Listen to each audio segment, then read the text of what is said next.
की बिहारी लाल की, श्री राधा वल्लभ लाल की, श्री गिरिराज जी महाराज की, श्री यमुने महारानी की, श्री रामनाम महाराज की, श्री महाराज जी की जय जय श्री राम।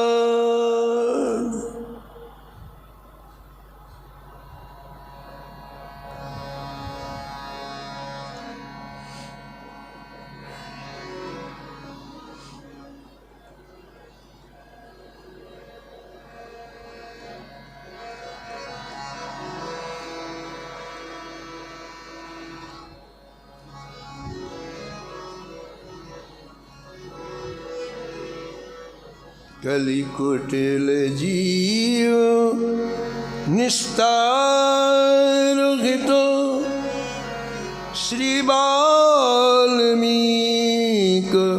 तुलसी भयो।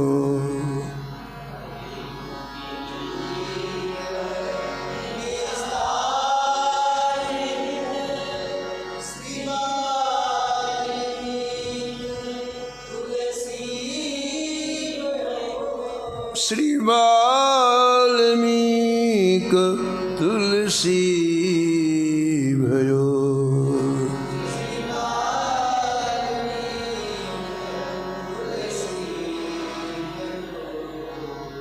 त्रेता काव्य निबंध करी, सतकोटि रामायण।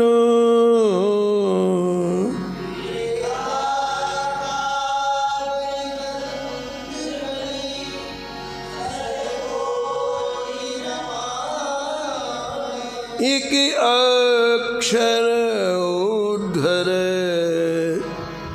ब्रह्म हत्यादि परायण।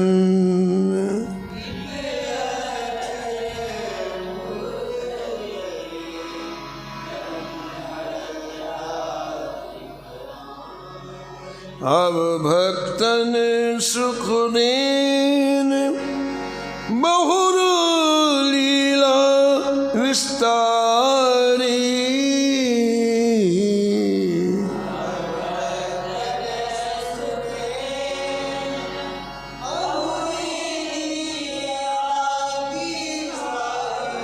राम चरण रसमत रहत, अहनिस भृतधारी।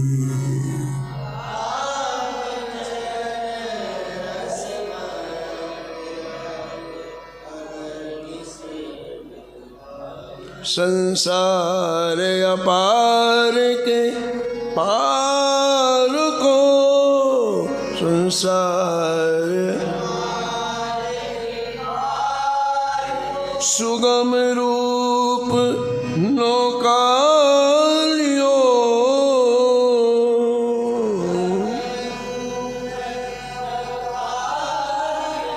कलि कुटिल जीव निस्तार हितो,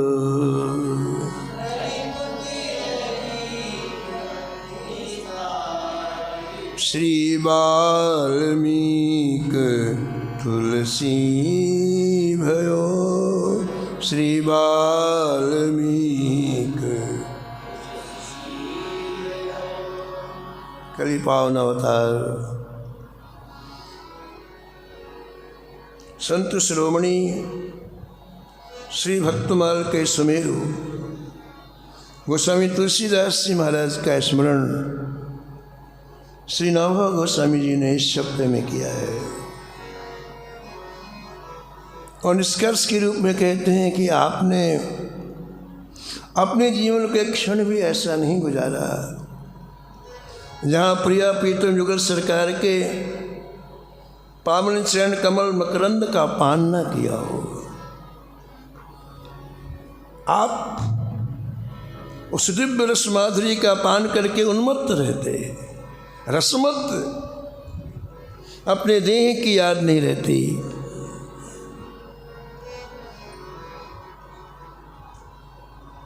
निरंतर इस रस को पीते आप। और यही पूरा जीवन आपने किया है, स्वयं इस दिव्य रस को पिया है और लोगों को दिव्य रस पिलाया है।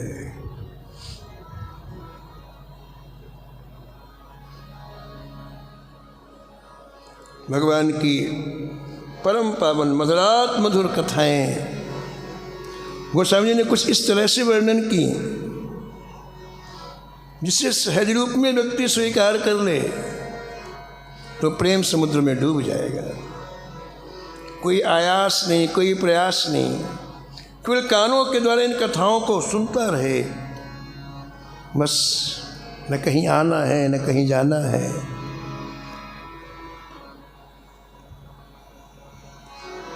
जीवन के लिए ऐसा दिव्य आधार गोस्वामी जी दे गए।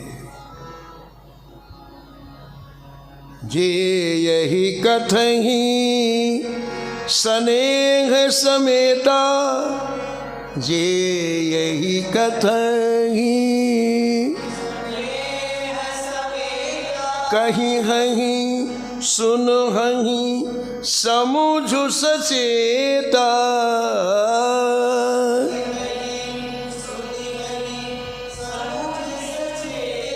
हुई है राम चरण अनुरागी।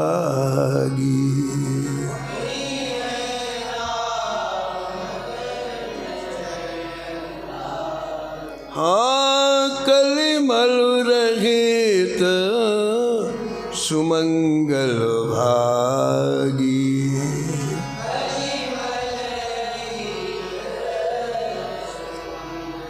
सुमंगल भागी, सुमंगल भागी। काशी की परम पावन भूमि में हजारों हजारों लोग गोस्वामी जी के अंतःकरण में जो प्रेम रस लहलहा रहा है, उछल रहा है, उसे पीने के लिए आते। सत्संग का तात्पर्य के अंदर की अनुभूति, अंदर का दिव्य रस पान कराया जाए। कहीं से भटका हुआ जीव गोस्वामी जी के समीप में आए, उसे बड़ा सुकून मिलता है, बड़ी शांति मिलती, बड़ा आह्लाद मिलता है। एक कमल भाव नाम का कोई ब्राह्मण था, वो गोस्वामी जी के सत्संग में आया करता है। एक बार गोस्वामी जी के चरणों में अपना सिर रख करके कहा, महाराज क्या मुझ गरीब को भी भगवान का दर्शन हो सकता है?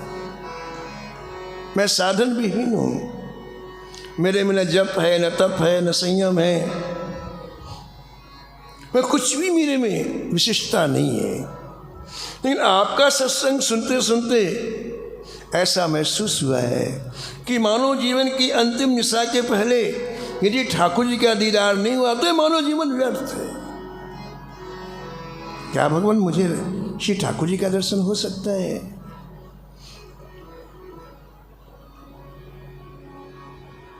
गोस्वामी जी ने कहा, देखो भैया, दर्शन में अपनी विशेषता की आवश्यकता नहीं है, दर्शन में ठाकुर की कृपा की आवश्यकता है। हमारे पास ऐसा कुछ भी नहीं है जिसके बदले में ठाकुर जी दर्शन दें, लेकिन ठाकुर जी कृपा बड़ी विशाल है, इतनी विशाल है। उस कृपा के सभी अधिकारी हैं, नरक के कीट से लेके ब्रह्मा पर्यंत तक सभी श्री ठाकुर जी कृपा के अधिकारी हैं, और वो कृपा निरंतर हर जीव के ऊपर बरसती है ठाकुर जी की।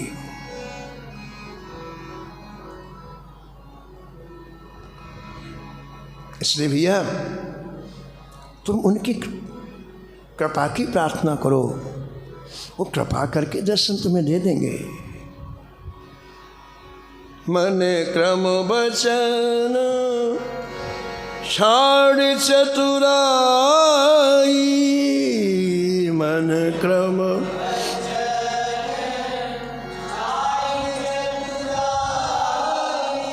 भजतु कृपा करी है रघुराई,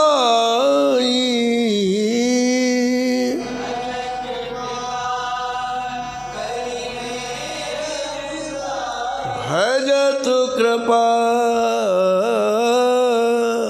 करी है रघुराई।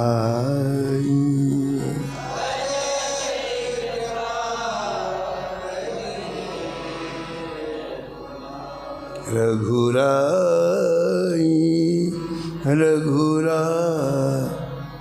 विनय पत्रिका में गोस्वामी जी ने लिखा है कि श्री ठाकुर जी का जो वपु है, शरीर है, वो कृपा का ही बना हुआ है।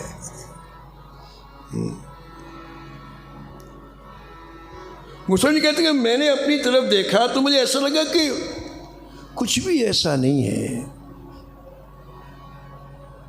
जो मैं ठाकुर जी के सम्मुख खड़ा हो सकूं। लेकिन मैंने दो काम जीवन में किए। पहला काम कि मुख से 1 मिनट के लिए नाम बंद नहीं करता, मन लगे चाहे नहीं लगे, भगवान का ध्यान हो चाहे नहीं हो, मेरा मुख निरंतर राम नाम लेता रहता। पहला काम। और दूसरा काम, मुझे विश्वास है कि ठाकुर जी साक्षात कृपा की मूर्ति तो मेरे ऊपर भी कृपा करेंगे, और मेरे में कुछ भी नहीं।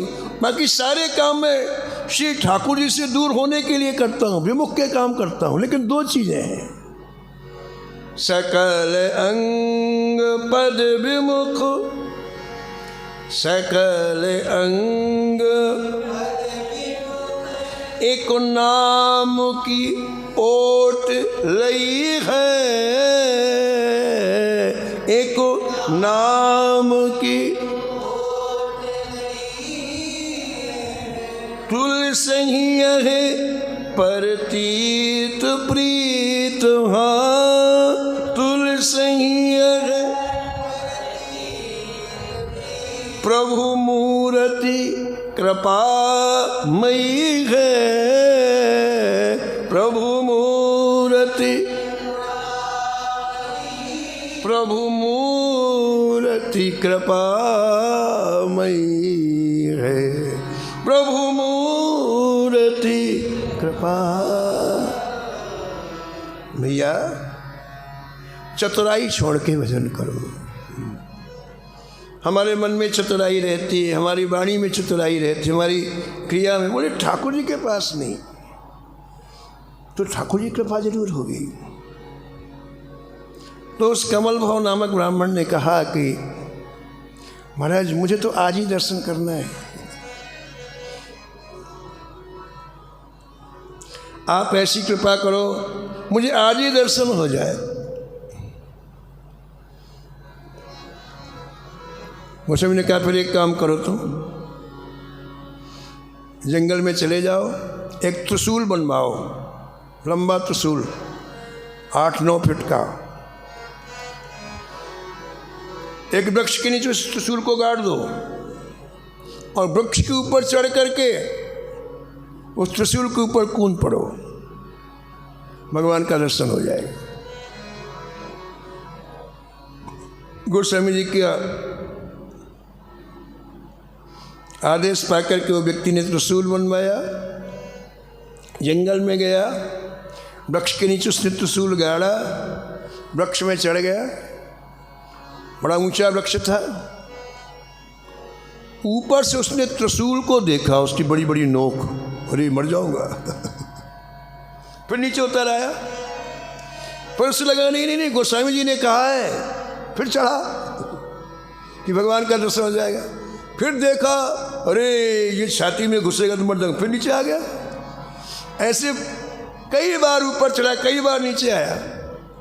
सुबह से माना दोपहर हो गई, यहाँ नीचे आए तो अरे गोस्वामी जी ने कहा भगवान का दर्शन हो जाएगा तो चढ़ जाए। वहाँ जाके जब नीचे देखे त्रिशूल को तो मरने से डर के फिर उतर आए। एक राजपूत जो सेना में था, वो घोड़े में बैठा हुआ वहाँ से निकला, वो उसको खड़ा होकर देखने लगे, बार बार चढ़ता है फिर उतरता है, बार बार चढ़ता है उतरता है। तो कड़क आवाज पूछी, क्या कर रहे हो, क्या नाटक कर रहे हो, क्यों बार बार चढ़ते और उतरते हो? तो उस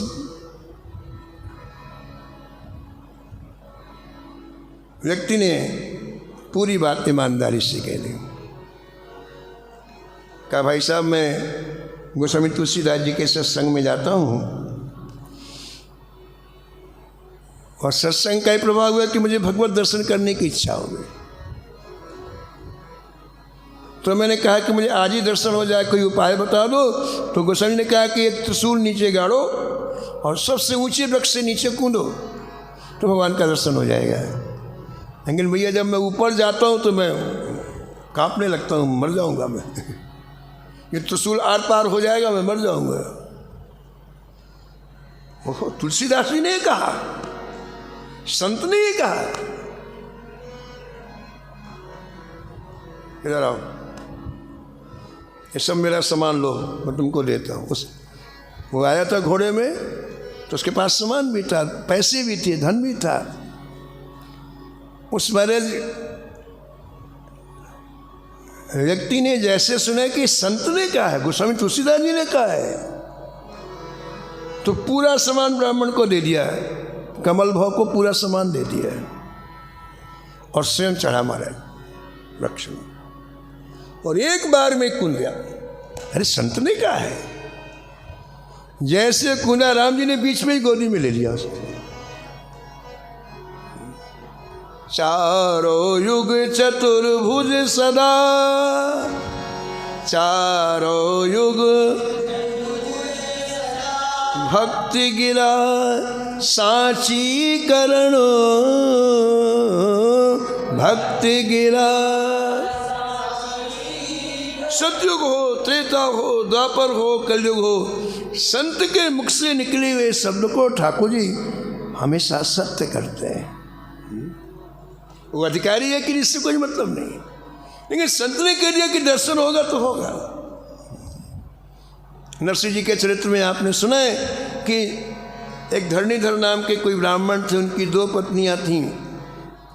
उनकी एक पत्नी रोज नरसिंह जी के सत्संग में आती और सत्संग का प्रभाव एक रंग चढ़ता है जिसमें ठाकुर जी अच्छे लगने लगते हैं। सत्संग नहीं होगा तो संसार अच्छा लगेगा, एक फैक्ट है, एक सिद्धांत है। जिसके जीवन में सत्संग नहीं होगा उस संसार बहुत अच्छा लगेगा, लेकिन जिसके जीवन में सत्संग आ जाएंगे ना उसे ठाकुर जी बहुत अच्छे लगते हैं, बहुत प्रिय, बहुत मधुर लगते हैं, बहुत अच्छे लगते हैं। तो वो धरणीधर नाम के सेठ की पत्नी ने कहा, नरसिंह महाराज मुझे भी सांवले सरकार का दर्शन करा दो। चरणों में सिर रख करके कहा, भगवान मुझे भी सांवले सरकार का। बोले हाँ हो जाएगा, ऐसी मौज में बोल दिया हो जाएगा। लेकिन ठाकुर जी ने इस वाक्य को लिख लिया। और एक दिन नरसिंह जी के यहाँ संत आ गए, कुछ आटा चावल दाल की जरूरत पड़ी तो उसी धरणीधर के यहाँ गए और कहा भैया हमें कुछ पैसे की आवश्यकता है, दे दो। बोले मैं ऐसे नहीं देता हूँ, कोई चीज़ गिरवी रखो तब देता हूँ, मैं व्यवहार के मामले में साफ हूँ, कुछ रखो तो दूंगा।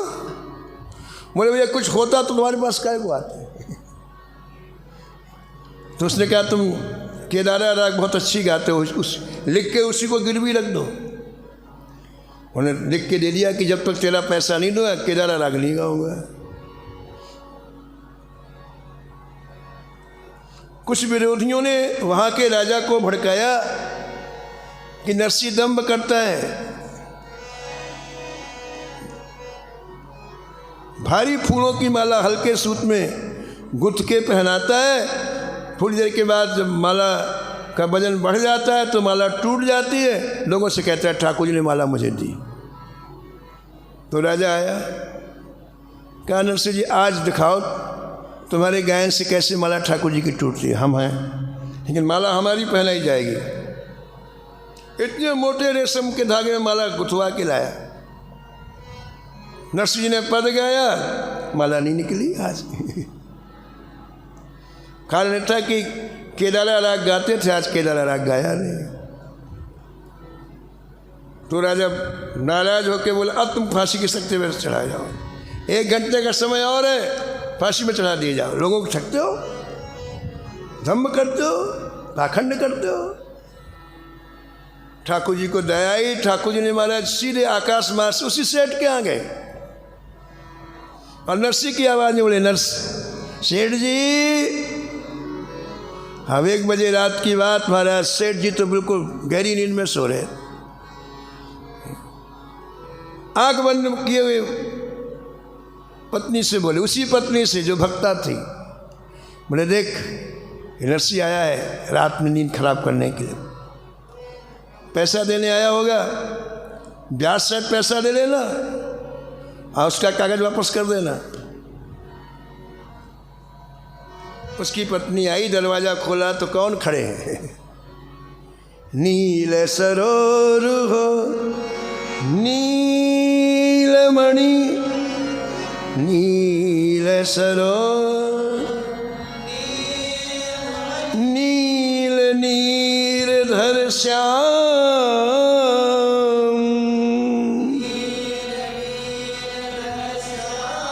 लाजहि तनु शोभा निरखो, अजी लाजहि तनु शोभा निरखो, कोटि कोटि सत्यकाम, कोटि कोटि सत्यकाम। छवि समुद्र हरि रूप बिलोकी, छवि समुद्र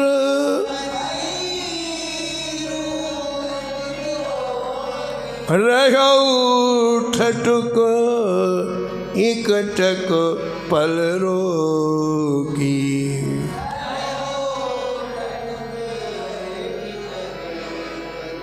श्री ठाकुर जी की रूप माधुरी को देख के उन्मत्त होकर पीने लग गई।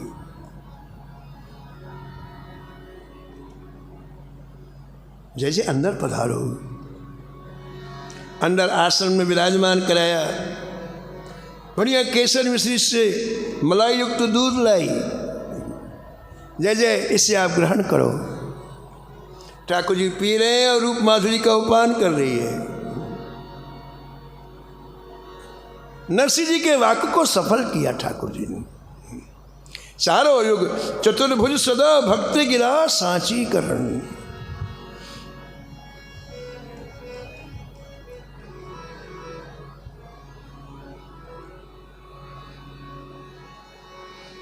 श्री गोसाई विठलनाथ जी के पुत्र श्री गिरधर जी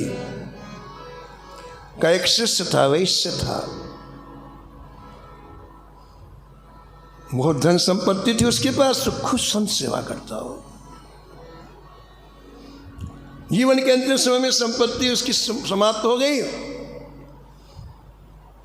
उसका एक बेटा था,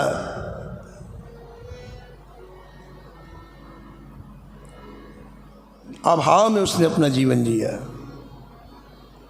एक दिन गिरधर जी के पास आया, कहा जय जय, मेरे पिता के पास संपत्ति थी तो कितनी संत सेवा करते थे, कितना परोपकार करते थे, और मैं अपना पेट नहीं पाल पाता हूँ, आप मेरे पर कृपा अनुग्रह करो। श्री गिरधर जी ने कहा कि हाँ हाँ, देखो ठाकुर जी का गुणगान करो, ठाकुर जरूर कृपा करेंगे।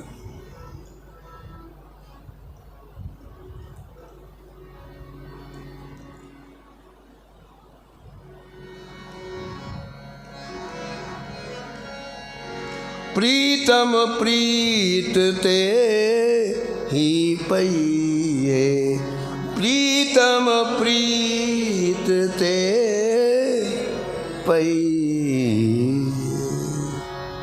श्रीनाथ जी का गुणगान कैसे करो? कहते हैं कि भावपूर्वक, प्रेम पूर्वक। उसने पूछा महाराज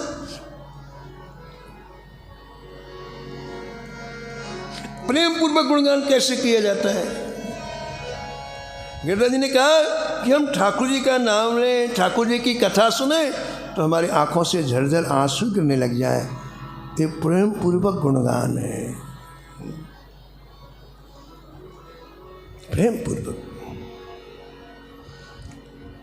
वो चला गया, उसके यहाँ संपत्ति भी हो गई, लेकिन कभी उसके आंसू नहीं निकले। वो फिर आया, कहा जय जय, मेरी आंख में आंसू आते ही नहीं, मैं कैसा भागा हूं, मैं नाम भी लेता हूं, गुणगान भी, लेकिन आंसू नहीं आते हैं।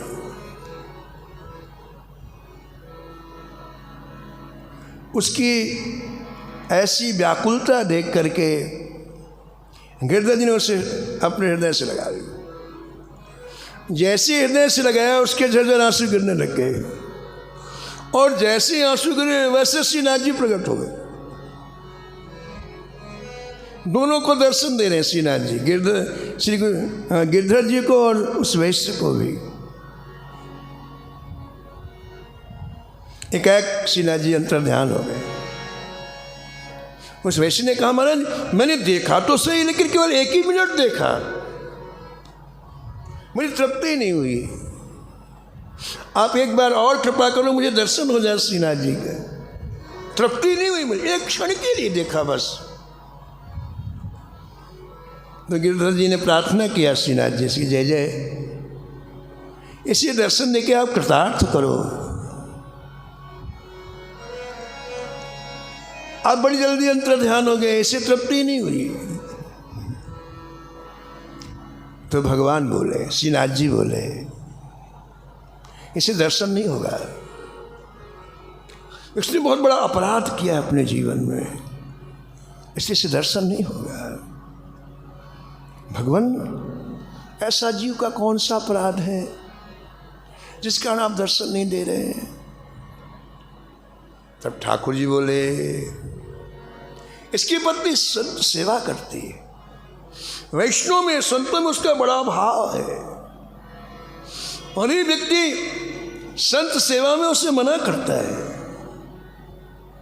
उसको डांटता है, फटकारता है, उसका अपमान करता है। संत सेवा में ये विक्षेप डालता है, विरोध डालता है, ये इसका अपराध है। इसलिए ये मेरे दर्शन का अधिकारी नहीं है। भगवान की बात जब उस वैश्य ने भी सुनी, भगवान तो केवल वाणी से कह रहे थे, अब वो रोने लग गया। बोले, जय जय, आज के बाद मैं कभी ऐसा काम नहीं करूँगा, मैं कभी संत सेवा वैष्णव सेवा का विरोध नहीं करूँगा, अब मैं भी उसके साथ करूँगा। मेरे अपराध क्षमा किए जाए नाथ। मुझे नहीं पता था कि संतों की इतनी महिमा है, सीधे आपसे लिंक है संतों की। कोई संत सेवा करे तो आप खुश हो जाते हैं, और कोई संतों की निंदा करे तो आप नाराज हो जाते हैं।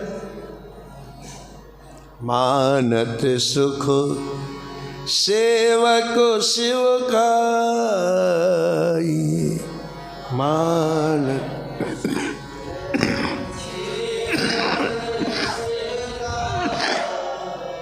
सेवक सुखदाई, सेवक शिव का। तब श्रीनाथ जी फिर प्रकट, अब बहुत बड़ा भक्त हो गया। तो गिरधर जी के वचनों का पालन करके श्रीनाथ जी ने उसको दर्शन दे दिया सहज रूप में, बिना किसी बहुत बड़े त्याग के, तो पर सहज रूप में। और गोस्वामी जी के मुख से निकला, और माने इस सेना के व्यक्ति को दर्शन हो गए सहज रूप में। विश्वास करें, संत की वाणी में विश्वास होना चाहिए, तो श्रद्धा लाभ होता है। महाराज उस व्यक्ति को गोद में राम जी ने ले लिया, और उसका जीवन कृतार्थ हो गया। शीश दिए जो हरि मिले, कबीर जी कहते हैं। अरे गला काटने के बाद भी ठाकुर जी मिल जाए तो कटवा लो। शीश दिए जो हरि मिले, तो भी सस्ता जान शीश दिए,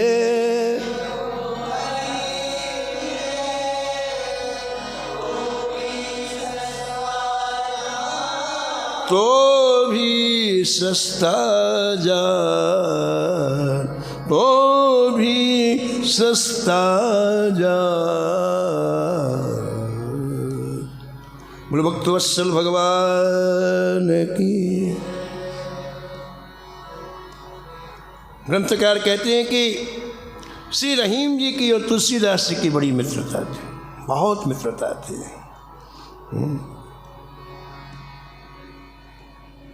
अकबर के पुत्र जहांगीर ने रहीम जी की उदारता देख करके, रहीम जी खूब बांटा। अकबर के यहाँ विशेष पद पर थे रहीम जी, खुद संपत्ति बांटी हुआ।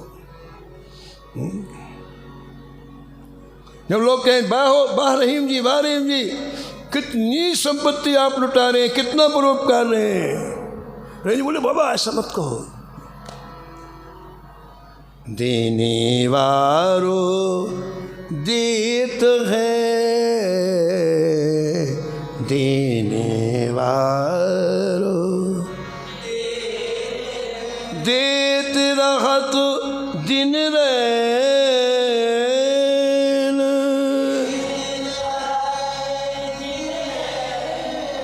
लोग भरम मोपे करे,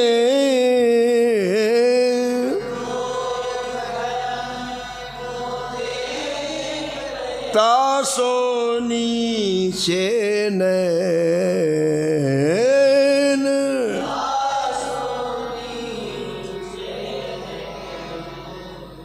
रहीम जी नीचे नेत्र करके खड़े रहते, मुझे मैत्र देने वाला दे रहा है, आपको भ्रम है कि मैं दे रहा हूं।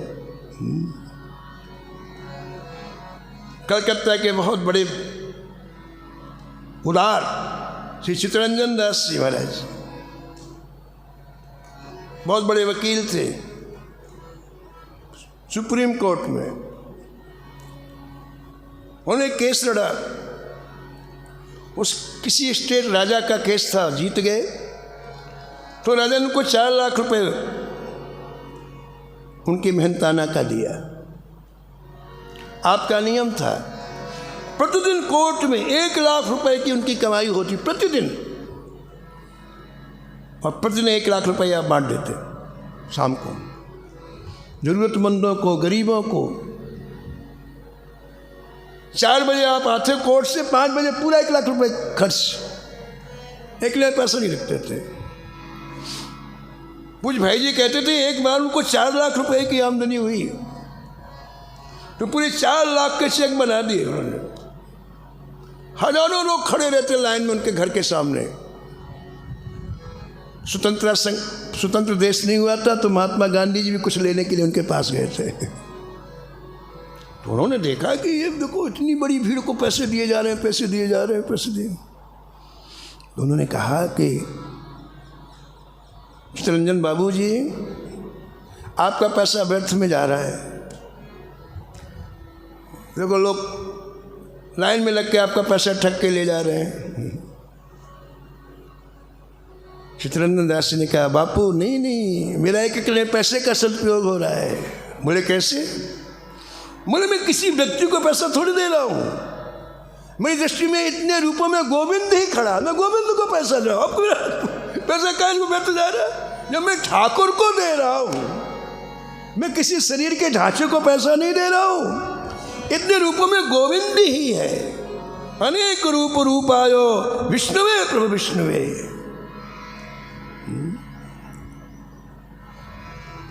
लोग भरम मोपे करे, लोग भरम मोपे करे, तासोनी चैन तासोनी। तो जहांगीर को लगाए तो पूरी संपत्ति लुटा देगा। तुम्हारे तुरंत आदेश दिया जाए, बादशाह था, इसी समय तुम्हें पद से निकाला जाता है।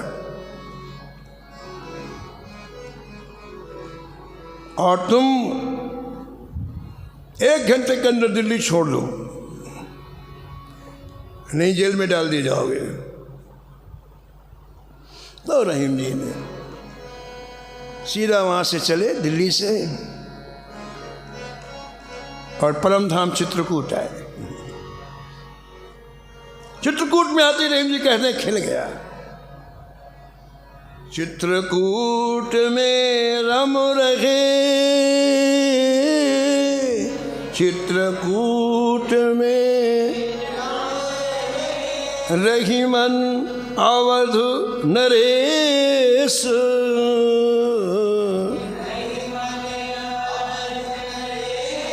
जा पर विपुदा परत है, जा पर विपुदा सो आवत यही देश, सो आवत यही। चित्रकूट में एक दिन गोस्वामी तुलसीदास जी से श्री कामदगिरि की परिक्रमा में भेंट हो गई। दोनों ही पर श्री ठाकुर जी के परम उपासक थे, रहीम जी श्री कृष्ण के उपासक थे, गोस्वामी श्री राम। लेकिन हृदय दोनों का इतना पावन था कि गहरी मित्रता हो गई। अब तो ये हाल हो गया कि कभी तुलसीदास जी रहीम जी के पास चले जाते हैं, रहीम जी तुलसीदास जी के पास, सत्संग होता, एक ही तरह का लक्ष्य हो, एक ही तरह की चाह हो, उस सत्संग में बहुत रस आता है। दोनों की चाह ठाकुर जी की, दोनों मरे संसार से बहुत उसे हुए, तो जब बैठते तो पता ही नहीं चलता है, रस में डूब जाते। इसी का नाम सत्संग है, जिसमें डूबा जाए। विभीषण जी और हनुमान जी मिले तो पूरी रात पता नहीं चली कब चली गई। यही विधि कहा तो राम गुण ग्राम, यही विधि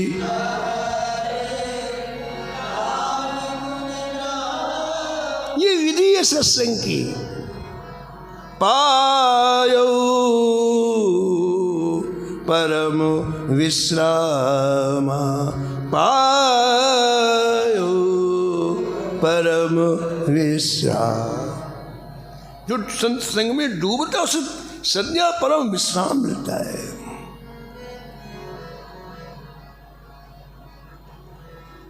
तो दोनों डूब जाते। अब लोगों के जब कभी कभी रहीम जी तुलसीदास जी कुटिया में पूरी रात रह जाते, फिर वहीं भोजन करते, वहीं, ये तो रस है, मित्रता है। तो लोग बात करने लग गए, अरे कहीं तुलसीदास जी मुसलमान तो नहीं है? देखो रहीम मुसलमान है, उसी को अपने साथ बैठाते खिलाते, अरे कहीं ये मुसलमान तो नहीं है? तो ये बात गोस्वामी जी कान में सुनाई पड़ी, तो गोस्वामी जी ने कहा, अरे भाई धूत कहो अवधूत कहो, रजपूत कहो जुल्हा कहो को, भूत कहो अवधूत कहो, रजपूत कहो जुल्हा कहो को, काहू की बेटी सो बेटा न ब्याहव, काहू की बेटी सो बेटा न ब्याहव, काहू की जात बिगाड़ न सो, काहू की जात बिगाड़ न सो। तुलसी सरनाम गुलाम हो राम को, तुलसी सरनाम जाके रुचे सो कहे कुछ ओ, जाके रुचे सो मांग के खैबो मजीद को सोइबो, मांग के खैबो लेब को एक न देव को दो, लेव को एक न देवे को दो। किसी के परवाह नहीं किया। संत फक्कर होते, किसी के परवाह, कुछ कहो वे क्या रहे।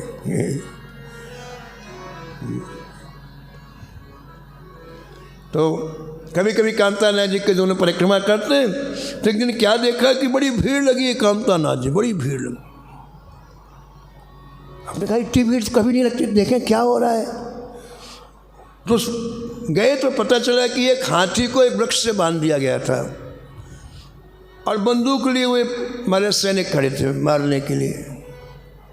पूछा भाई इसको क्यों मार रहे हो हाथी को? बोले महाराज ये कहीं के राजा साहब आज चित्रकूट आए, वो मंदाकिनी में स्नान किया, फिर नए नए कपड़े पहने, श्रृंगार किया और हाथी में बैठ करके कामदगिरी आ रहे थे, तो उसने क्या किया, नीचे से धूल सूंड में खींची, ऊपर सूंड करके पूरी की पूरी धूल राजा के ऊपर छोड़ दी। अब उसके पूरे कपड़े खराब हो गए, श्रृंगार खराब हो गया और बड़ा डरा गया, मार दो साथी को। तो हमारे साथी को गोली मार रहे। तो रहीम ने तुलसीदास जी की तरफ देखा। तुलसीदास जी रहीम जी को भाई इसके प्राण बचाना चाहिए, बेचारा चित्रकूट में हाथी को है। तो दोनों के दोनों धीरे धीरे उसी के पास आ गए जहाँ राजा खड़ा था। तुलसीदास जी ने पूछा कि रहीम जी ये हाथी क्यों सूंड से धूल खींचता है? धूल धरते निज शीश पर, और अपने सिर के ऊपर क्यों डालता है? धूल धरते निज शीश पर, कहू रहीम के ही काज, कहू रहीम। रहीम जी ने उत्तर दिया कि महाराज मेरे मन से तो ये बात निकलती है कि ये हाथी उस रज को खोज रहा है जिस रज से अहिल्या का उद्धार हुआ है। जही रज मुनि पत्नी तरी, जही रज मुनि पत्नी तरी, सो ढूंढत गजराज, सो ढूंढत गजराज, गजराज, गजराज। जैसे राजा ने सुना, अरे ये बात है, अहिल्या का उद्धार जिस रज से हुआ ये उस रज को खोज रहा है, अरे तब तो इस रज से मेरा भी उद्धार हो जाएगा। यदि उस रज से इस हाथी का उद्धार हो जाएगा मेरा, तो ये तो हाथी बहुत बड़ा मेरा उपकार करने वाला है, ये तो तारने वाला हाथी है। अरे इसको छोड़ दो, इसको माला पहना, इसकी आरती करो। दोनों संत हंसते हुए चले गए, प्राण तो बच गए उसके। ऐसे अनेक लीलाएं गोस्वामी जी ने की, से श्रेष्ठ आप कल श्रवण करें।